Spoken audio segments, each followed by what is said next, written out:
E vamos lá, monarcas, para a nossa segunda aula com uma outra técnica para abordar o ponto cheio 3D, esse ponto cheio que sai do tecido, para que vocês testem e descubram qual vocês gostam mais. Então, me acompanhem até o final. Não esqueçam de clicar no joinha e de subscrever para não perder as próximas aulas.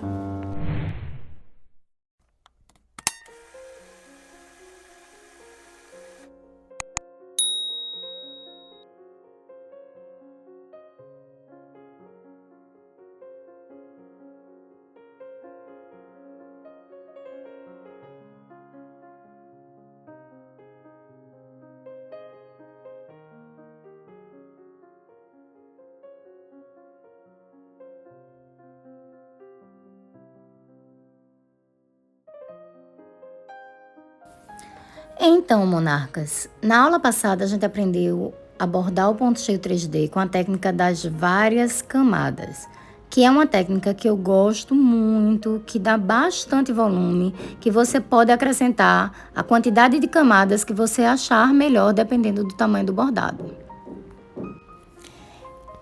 Aprendemos detalhadamente como a gente deve bordar cada camada. Se você ainda não assistiu essa aula, tá aí o link no card. Eu sugiro que corra lá e assista antes de assistir essa segunda aula, porque essa segunda aula vai apresentar uma nova técnica, porque eu não vou repetir o que eu falei na aula passada, até para não ficar cansativo para quem já assistiu. Na aula passada eu falei também como bordar o ponto cheio mais perfeito, como tá aí, ó, nessa primeira pétala, e que não é necessário sempre bordar um ponto cheio perfeito, eu explico bastante lá. Então, quem não assistiu, vai lá, rapidinho, assiste agora, para só depois voltar aqui nesse ponto e assistir essa aula. Bom, na rosa branca, eu optei por usar um ponto de contorno. E como eu queria que ela ficasse com a mesma altura, com o mesmo relevo da rosa amarela, que foi bordada em várias camadas, eu optei por usar o ponto rococó. Mas para o final vou ensinar vocês. Mas antes, vejam aqui. Olha que não dá para perceber, na minha opinião, nenhuma diferença entre uma e outra. Essa rosa verde eu bordei também na técnica das várias camadas. Apenas a branca eu bordei com o ponto de contorno. Eu realmente não vi diferença, vai depender do gosto de vocês, da praticidade, do que vocês acham melhor na hora de bordar. Eu sugiro que testem, tá aí também, ó, o relevo sem as folhas, para vocês também terem uma noção.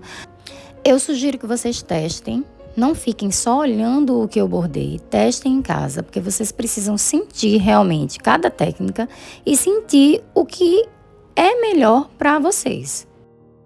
Então, voltando para o ponto rococó, eu usei 12 fios porque eu queria que ficasse bem gordinho. Então, podem reparar aí que eu estou bordando, o meu bordado é o tamanho 20, então minha rosa é grande, então eu usei 12 fios para fazer o ponto rococó.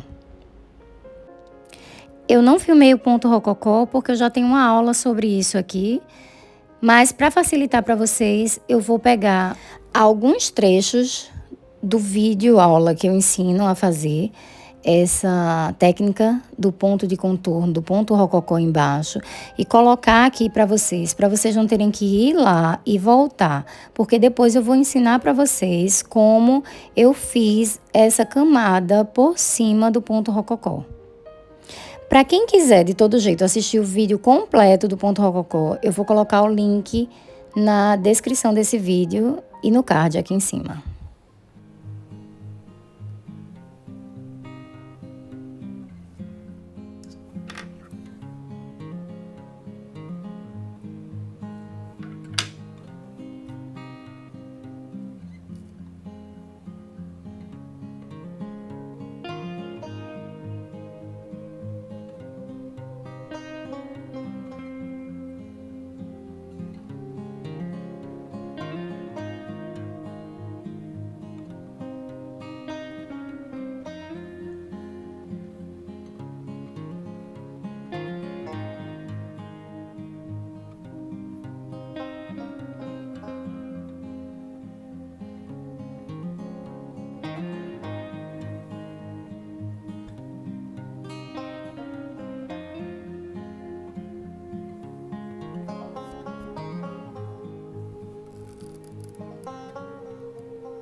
Estudada essa parte da rosa, vamos falar sobre nossa rosa branca. Como vamos bordar detalhes em cima do nosso ponto cheio, esses pontos retos, variados e de uma cor contrastante, ou seja, de uma cor mais escura que a nossa pétala, esse ponto reto, ele desconstrói o nosso ponto cheio, como a gente já viu na aula passada. Então, a gente não precisa bordar perfeitamente alinhado o nosso ponto cheio da pétala. Por isso que, mesmo sendo a camada superior da rosa branca, eu bordei com 12 fios. Eu quis bordar mais rápido, porque como a gente viu, com 6 fios, bordamos mais devagar, porque temos que fazer mais vezes para preencher a pétala. Então, bordei com 12 e ficou com alguns pequenos fios uns sobre os outros, alguns pequenos defeitos, mas que depois que a gente bordar o ponto reto em cima, os pontos retos em cima, não vai fazer diferença, não vai dar para perceber. Tanto que eu, sinceramente, eu nem lembro qual pétala amarela eu bordei com 6 fios. Eu não consigo me recordar, porque mesmo olhando para o bordado, não dá para perceber. Porque o ponto reto, ele fura o ponto cheio, então ele já desconstrói. E ele fecha toda essa parte interna da pétala. Além do ponto reto, tem os nossos nós franceses. Então, não aparece de jeito nenhum as imperfeições do nosso ponto reto. Por isso, eu bordei com 12 fios. E vocês podem ver aí que eles não está tão perfeito. É lógico que não dá para fazer um samba do crioulo doido, né? A gente tem que bordar organizado, pelo menos, até porque a parte superior da pétala fica à mostra. Então, tem que estar um ponto cheio organizado, mas não precisa ser o ponto cheio perfeito. Precisa ser bem bordada, mas ela não precisa ficar super perfeita, porque o ponto reto vai acabar desconstruindo essa camada. E aí estão todas as rosas maravilhosamente bordadas. E na próxima aula eu vou mostrar para vocês a saga do porquê. Se vocês repararem, antes tinha uma pétala rosa e depois eu mudei para uma rosa inteira verde. A minha pétala rosa estava perfeita, mas eu mudei para verde. Eu desmanchei e mudei para verde e vou mostrar para vocês todo esse processo.